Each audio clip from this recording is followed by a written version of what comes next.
Okay, welcome back to part 2 of this video, that is about AC generator. And now we are going to start about the working of AC generator, how it works. And to understand the working of AC generator, we have to see its diagram first. This is the diagram of AC generator. We understand all the elements present in this diagram in the construction of AC generator. Now we will talk about the working, how it works. So we have an armature coil here, PQRS, and the magnetic flux linked with this coil changes, and because of that an induced current flows through it.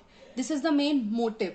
Okay, it works on the phenomena of electromagnetic induction, in which when the magnetic flux linked with the coil changes, an electric current set up in that.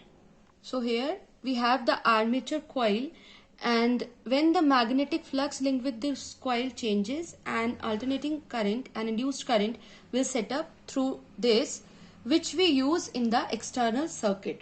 So let's see how it works. Initially, we are considering that the coil PQRS is in vertical position like this. So this is the position of PQRS, and it starts rotating clockwise from its vertical position. So if this is the vertical position, this is side PQ and the bottom side is RS, PQ, RS, and this coil starts rotating clockwise like this. Then after half rotation, PQ come to the bottom and RS come to the top side. Initial position में PQ ऊपर था, RS नीचे था. After half cycle RS ऊपर आ जाएगा and PQ नीचे हो जाएगा. First we are talking about the first half cycle in which PQ is rotating towards downward direction. PQ is moving towards downward direction and SR is moving towards upward direction. If it is so, then because of the Fleming's right hand rule, by using Fleming's right hand rule, we can find the direction of induced current, and we get that from Q to P. In the first half cycle, it is from Q to P and S to R. This is the direction of current when coil is rotating clockwise and PQ is moving downwards and SR is moving upwards. Then according to Fleming's right hand rule, we get the direction of induced current from Q to P and from S to R. In such situation, current is going from S to R to Q to P, means in this direction, that is SRQP. Current is flowing in the direction SRQP, and if current is going like this, then in first half this terminal is positive and this is negative. So this terminal is connected to brush B1. So B1 act as positive and B2 act as negative in first half of the cycle. This is the situation when PQ is moving towards downward direction, SR is moving towards upward direction, and the coil is rotating clockwise. Now, after the half cycle, that means during the second half rotation, this time PQ starts moving from downward to upward. In the second half, PQ move upwards and SR move downwards. Again, if we apply Fleming's right hand rule, we get the direction of induced current in reverse direction. That means now the current that we get in second half, or the second half of rotation, is from P to Q and R to S. This will be the direction during second half rotation when PQ is moving from downwards to upwards and SR is moving from upwards to downwards. So this time during the second half of the cycle, current is flowing in the direction PQRS. If current is going in the direction PQRS, then terminal connected to P is positive and S is negative. That means the brush B2 now act as positive and B1 act as negative. So what we conclude is the direction of current in the external circuit that we are getting will be reversed after every half cycle. Means if first half of the cycle it is clockwise, then in second half of the cycle it will be anti-clockwise. So after every half cycle, the current in the external circuit is reversing its direction, and therefore alternating current is produced by the generator. Since the generator is producing an alternating current, that's why we call it as AC generator, or as an alternator. We also call it as alternator. So let me revise कि क्या क्या points हमें ध्यान रखने हैं. Initially PQ was in upward. This upper side is PQ and the bottom side is RS, and this coil is placed vertically in between the magnetic poles. जब हम इसको clockwise rotation देंगे, PQ start करेगा downward motion करना and SR upward motion करना. Then from Fleming's left hand rule, then from Fleming's right hand rule, what we get, the direction of current is from Q to P and S to R during the first half cycle, and the current will go in the direction SRQP. For this direction, brush B1 is positive and B2 is negative. This is for the first half cycle.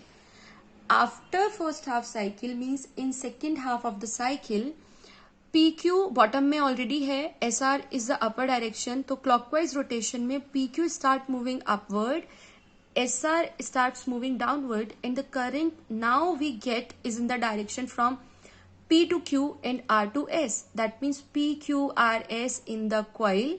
So this time brush B2 will be positive and B1 will be negative. This is how the current reverses its direction, its polarity. So after every half cycle we get a reversed current in the external circuit, and this is how AC is generated by the generator. So now we are going to sum up all these points. So what we have, first of all, we have coil PQRS vertically placed. After that, it is rotated clockwise such that PQ moves downwards and SR moves upwards like this. In such situation, by using Fleming's right hand rule, we get the direction of current from S to R to Q to P. Means SRQP is the flow of current, and because of that the brush B1 is positive and brush B2 is negative in first half of the cycle. Now in second half of cycle, coil PQRS is still vertically placed, but PQ is the lower side and RS is the upper side now. So it again rotated clockwise, but this time things are reversed. PQ is going upward and SR is coming downwards. This is the situation.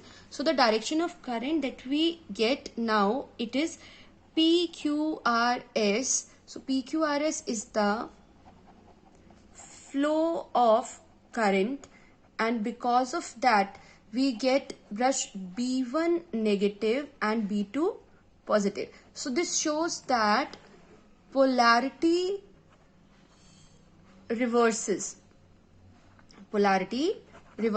and that's how we get alternating current or a current with reverse polarity in the external circuit, and AC is generated by the generator. That's why it is called AC generator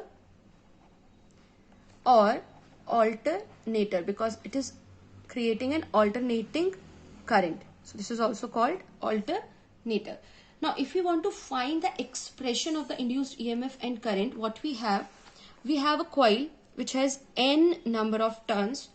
If the face area of the coil is capital A, magnitude of the magnetic field is B, and theta is the angle at any instant t that normal to the coil makes with the magnetic field, and omega is the angular velocity with which the coil is rotating. So from this we have magnetic flux phi is equal to NBA cos theta, or we can write it as NBA cos omega t, because theta is equal to omega t. Then from Faraday's law or the laws of electromagnetic induction, we have induced EMF is equal to minus t phi over dt. So it is minus t over dt of NBA cos omega t. If we solve this, we get cos omega t is equal to, cos omega t ka differential will be minus omega sin omega t, and negative will become positive. So it is minus NBA, and differential of cos omega t will be minus sin omega t into omega. This is the whole differential, minus sin omega t into omega, and the answer we get will be NBA omega sin omega t. That means this is equivalent to epsilon naught. If we have the standard format से अगर हम compare करते हैं, then we know that epsilon is equal to epsilon naught sin omega t. Means the EMF that is induced is in the form of epsilon naught sin omega t, where epsilon naught is equal to NBA omega. Now if the load have resistance capital R that is connected across the external circuit, across the terminals, if load is equal to capital R, then in that case current in the circuit I is equal to epsilon upon R, which means epsilon naught sin omega t upon R, or by substituting the value of epsilon naught, it is NBA omega sin omega t upon R. Also this I is in the form of I naught sin omega t. So if we compare the two, we get I naught is equal to epsilon naught upon R, or we can also write it as NBA omega upon R. This is the value of peak current, and epsilon naught is the value of peak EMF. From both the answers we get that both EMF and current vary in the form of sine wave with time. So they are varying, they are alternating, and they are in the form of sine wave with respect to time. So that was the working and theory of AC generator. Since we are studying about the AC generator, so we should know why we are generating AC. That means why we need AC over DC. DC था हमारे पास, हम उसी से काम क्यों नहीं चला रहे? So what are the advantages of AC over DC that we are going to discuss now? So very first advantage of AC is it is economical to generate AC. Means cost effective process है. So it is cost effective to generate AC as compared to DC. Next thing, that alternating voltage can be easily stepped up and stepped down by using a transformer. So it is more convenient to work with AC.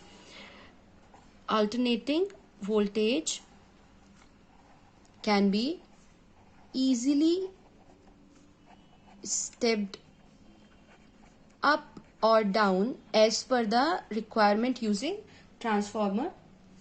Next advantage is that alternating currents can be reduced also by using a choke coil. तो उससे हम energy के wastage को कम कर सकते हैं. Alternating currents can be reduced by using choke coil, and if we can reduce AC, that means we can reduce the wastage of energy or power consumption. Next thing is this alternating current can be transmitted to long distant places without any significant line loss. Means while transmitting AC over large distances, loss is comparatively less in case of DC. So alternating currents can be transmitted to longer distances with less loss. Come loss के साथ हम उसको ज़्यादा distance तक transmit कर सकते हैं. Also we can easily convert We can easily convert this AC into DC. So if we are making AC and then converting into DC, there is no problem in that. It can be done easily by the help of rectifiers. We use rectifiers for that purpose. And last thing is that machines that work with AC are simple and उनको उतने attention की require नहीं होती है that is required by the DC machines. So to operate AC machines is simple. That is the last advantage of AC over DC. Now after all these advantages, ऐसा नहीं है that DC is just a waste. There are certain disadvantages also of AC over DC. So that's why whenever we need those things, we choose DC over AC. So AC has advantages, but it also has disadvantages over DC. So now we are going to discuss about the disadvantages of AC over DC, so that we can find out the situations where we have to use DC and where we have to use AC. So the first thing in case of disadvantage is AC ka peak value is high and it is dangerous to work with AC sometimes. Okay, peak value of AC is high as it is equal to root 2 I RMS. So it is dangerous to work with it.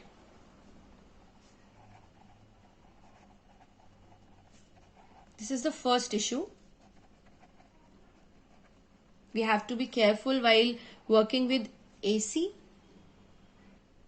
Now there are some phenomena like electroplating, electrorefining, electrotyping, which are based on electric current. In all such phenomena, AC cannot be used because it is alternating. It is reversing its direction. We can't perform all these processes by using AC. So in phenomena like electrotyping, electroplating, etc., AC can't be used. AC को हम use नहीं कर सकते हैं. This is the second disadvantages of AC over DC. Now next thing is AC is transmitted more from the surface of the conductor than from inside. So if we pass AC through a conducting wire or through a conductor, it pass over the surface of the conductor. That means this they show skin effect, and therefore we have to use a number of fine insulated wires for the transmission of AC instead of a single thick wire. If we see our cables, electric cables, तो उसमें हमें बहुत सारे copper के अलग अलग cables दिखाई देते हैं. That is because of the skin effect. So third disadvantage is that we have to use a number of thin cables, right? A number of thin wires instead of a thick cable because of the skin effect shown by AC. Now skin effect is that it pass from the surface of the conductor instead of inside it. So वो ऊपर ऊपर चलता है surface के, अंदर से pass नहीं होता. So we use a number of wires और वो उन सब के ऊपर से travel करता है. So that's how we cope up with skin effect in case of AC.